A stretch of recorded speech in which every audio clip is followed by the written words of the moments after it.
Hello students, good morning. Agriculture class में सबका स्वागत है।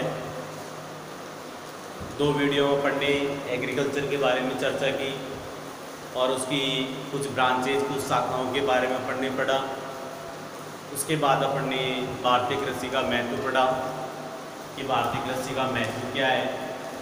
आज अपन पढ़ेंगे भारतीय कृषि का इतिहास पढ़ेंगे। क्या पढ़ेंगे बेटाओ? भारतीय कृषि का इतिहास। भारत की लगभग 70% जनसंख्या किस पे आधारित है? कृषि पे आधारित है। देखो, भारत की लगभग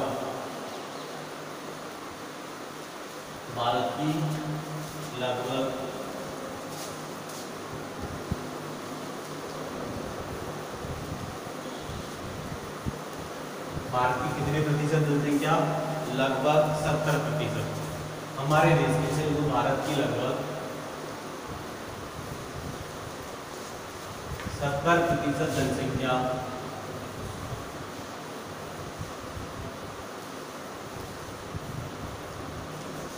कृषि पे आधारित है। कृषि पर आधारित है।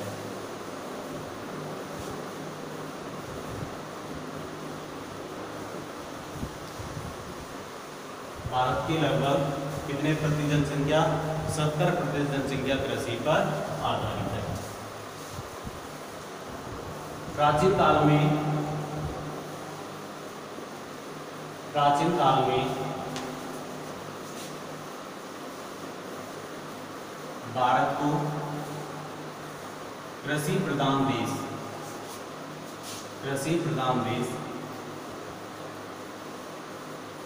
कहा जाता था। क्या कहा जाता था? कृषि प्रधान देश कहा जाता था। कब? प्राचीन काल में भारत को क्या कहा जाता था? कृषि प्रधान देश कहा जाता था। खाद्य कृषि संगठन यानी एक संगठन था। कौन सा? खाद्य कृषि संगठन। इसके डॉक्टर रह चुके डॉक्टर के.एल. मेहरा ने सरस्वती नदी के किनारे शोध किया और कहा कि भारत में पहले तो फसलों को एक साथ उगाया जाता था। खाद्य कृषि संगठन के डॉक्टर रह चुके के.एल. मेहरा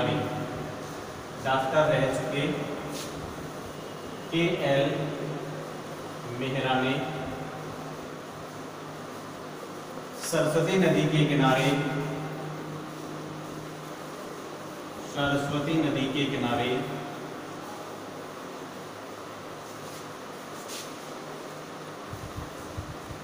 शोध करके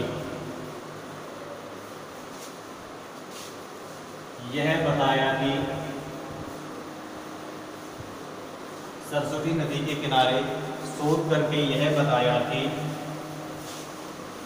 शोध करके यह बताया कि भारत में प्राचीन काल में दो फसलों को एक साथ उगाया जाता था।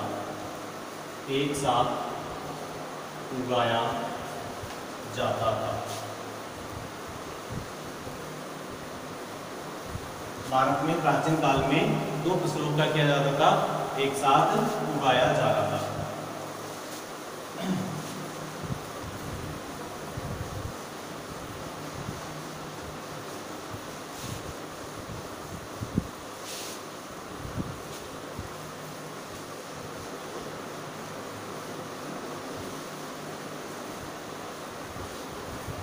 निम्न उदाहरणों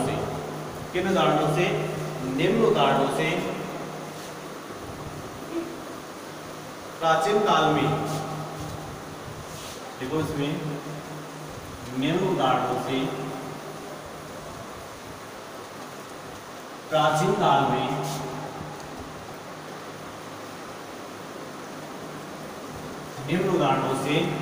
काल में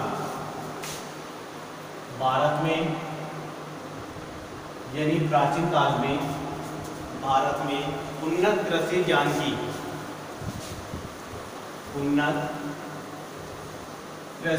की पुष्टि की जा सकती है। पहले पुष्टि क्या थी? पहला कौन सा कारण था कि उस कारण से हम प्राचीन काल में भारत के अंदर खेती करते थे, उससे पुष्टि की जा सके। पहला कारण था ऋग्वेद की रचनाओं में पर्यावरण,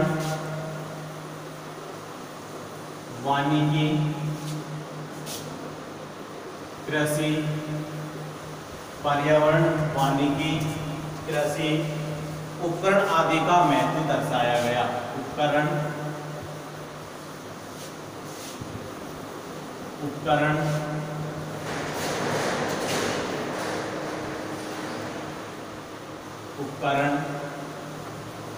आदि का महत्व दर्शाया गया। क्लियर? यानी ऋग्वेद की जो रचनाएं थी उनमें पर्यावरण है, वानिकी है, कृषि उपकरण है आदि का क्या दिया गया? महत्व दर्शाया गया। दूसरा कौन सा था? अर्थशास्त्र। कौन सा था? अर्थशास्त्र। दूसरा था बेटाओ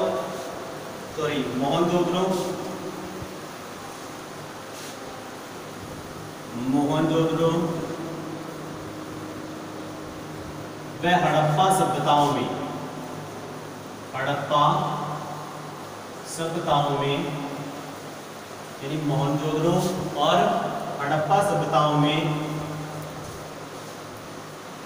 जुते हुए खेत, देसी हल,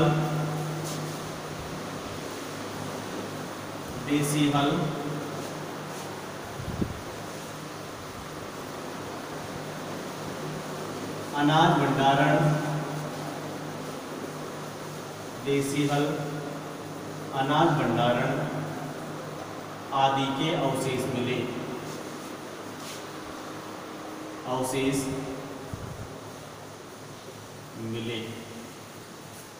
तीसरा पॉइंट था कौन सा? वाराहमीर। कौन सा था?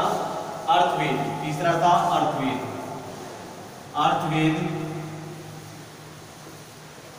में पादप सुरक्षा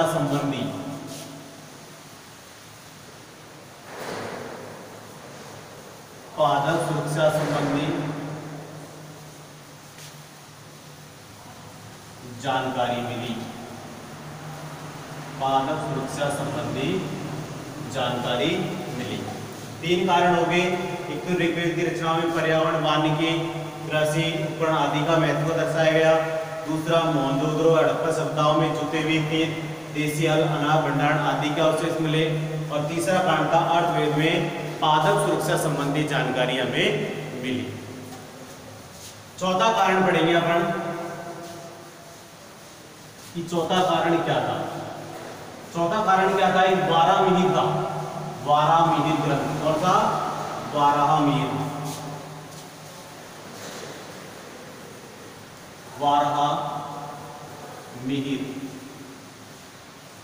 वाराहमिहिर क्या था? एक ग्रंथ था। वाराहमिहिर के बृहद संहिता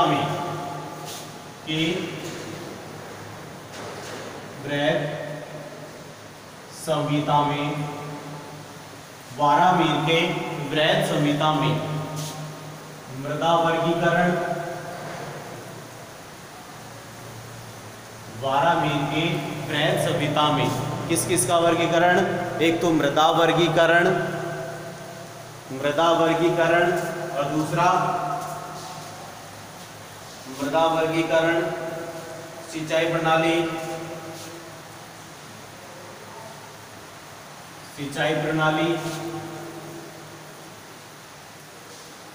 सिंचाई प्रणाली, कृषि उपकरण